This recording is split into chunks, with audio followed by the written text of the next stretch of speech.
नमस्कार साथीहरू, आज म तपाईँलाई दुधौली नगरपालिकाको मधुगङ्गा महादेवको दर्शन गराउन गइरहेको छु। त्यही त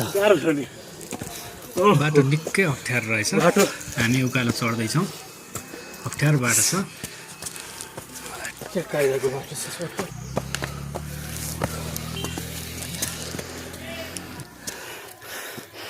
बाटो पनि त पुरै भिरको बाटो छ।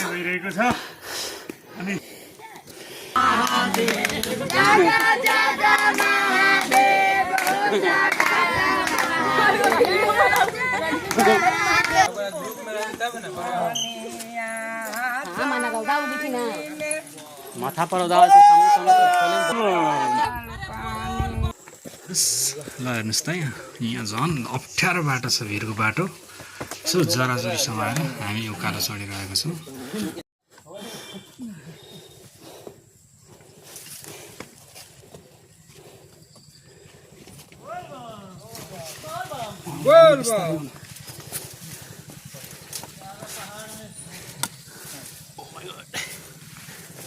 के गाह्रो भयो एकछिन बाटामा रमाइलो गर्ने भन्ने सरलाई, अनि अन्त बाँसुरी ल्याएर छन्, बजार रमाइलो गरौँ भन्यो।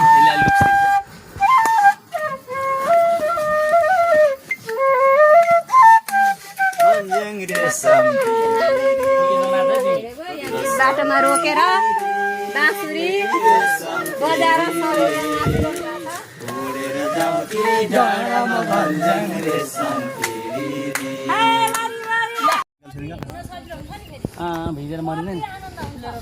हाम्रो अब उकालो बाटो चाहिँ सबै नै लगेको छ। अब यो बर्को फेट्याक्क देखिरहेको छ, यो रुखमा पुगेपछि उकालो सकिन्छ। तेर्सो बाटोमा हामी लागिरहेका छौँ। यहाँबाट चाहिँ सुन्दर फाँटहरू देख्न सकिने रहेछ। बाटो निकै हिलो रहेको छ। बाटो हिलो बाटो चिप्लिँदै भने नि हिँड्नु परिहाल्यो भनेर हामी हिँडिरहेका छौँ। ल यहाँनिर हेर्नुहोस् है त, दैव दुःख नदै आफै दुःख पाए यसैलाई भन्छन् होला। राम्रो बाटो हुँदाहुँदै पनि यो भिरको बाटो किन हिँड्नु पर्यो होला यसरी? अप्ठ्यारो माने निकै असहज छ। यति राम्रो सफा बाटो हुँदाहुँदै यति राम्रो बाटो छ। हामी महादेव थानको नजिकै आइपुगेका छौँ। यहाँनिर बजार देख्न सक्छौँ, सानो पसलहरू रहेको छ। यो पसलमा सामानहरू, पूजाका सामग्रीहरू किनेर हामी अघि बढिरहेका छौँ।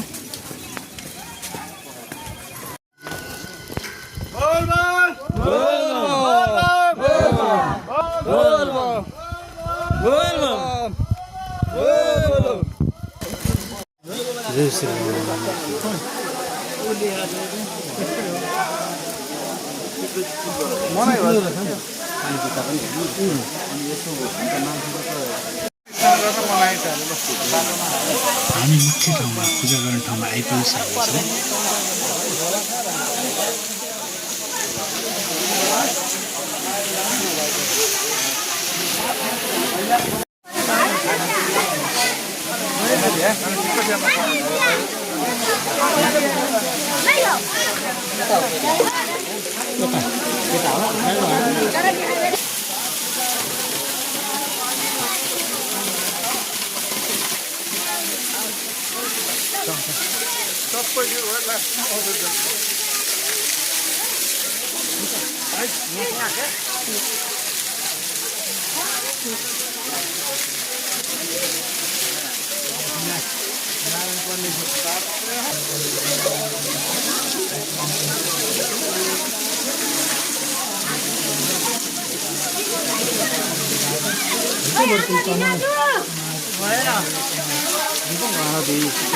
हर हर महादेव।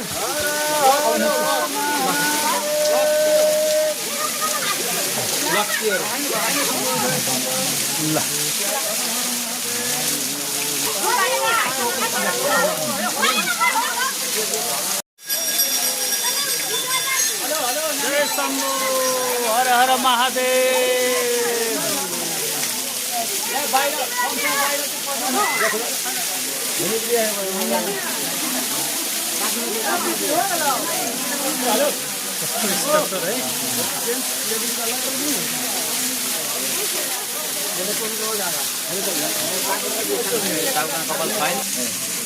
हर हर महादेव।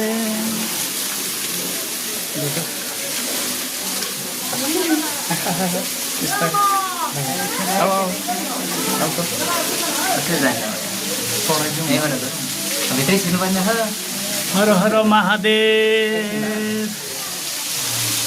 यहीँ निक्लिसक्यो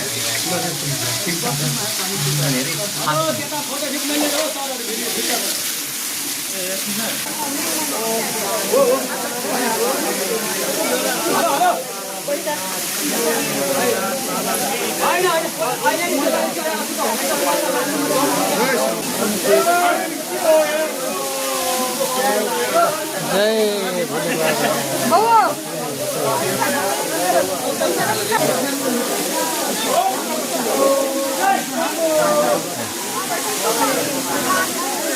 स्यान्डो लाउनु, पूजा गर्दै आउने अनि लुगा लाउनु। यसबाट पनि खिचिदिनु, यसबाट पनि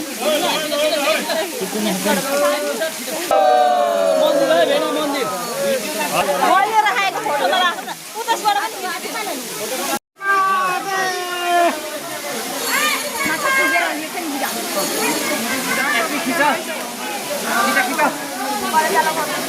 बजेट लिएर आएको छु खिचिरहेको छु ल। तपाईँ के आल बस्दै हिँड्नु भयो हो पौडी खेल्दै? बाटो हेर्नु न, बाटो यो हस्पते एरियाको बाटो छैन। राम्रो सबै हिलो आउँदैन।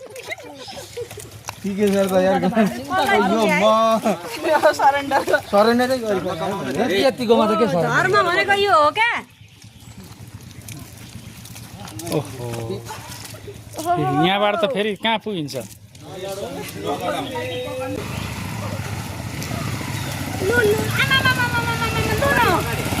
आउनु आउनु यताबाट आउनु।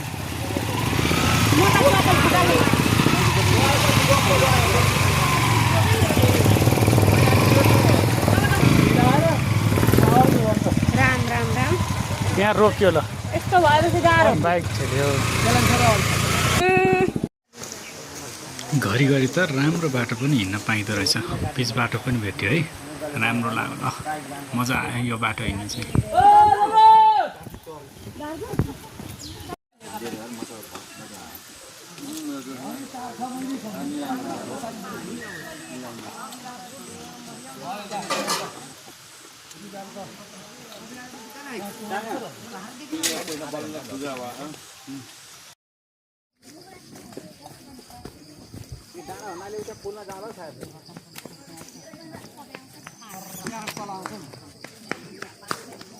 अरे मेरो पनि खिचिहाल त एउटा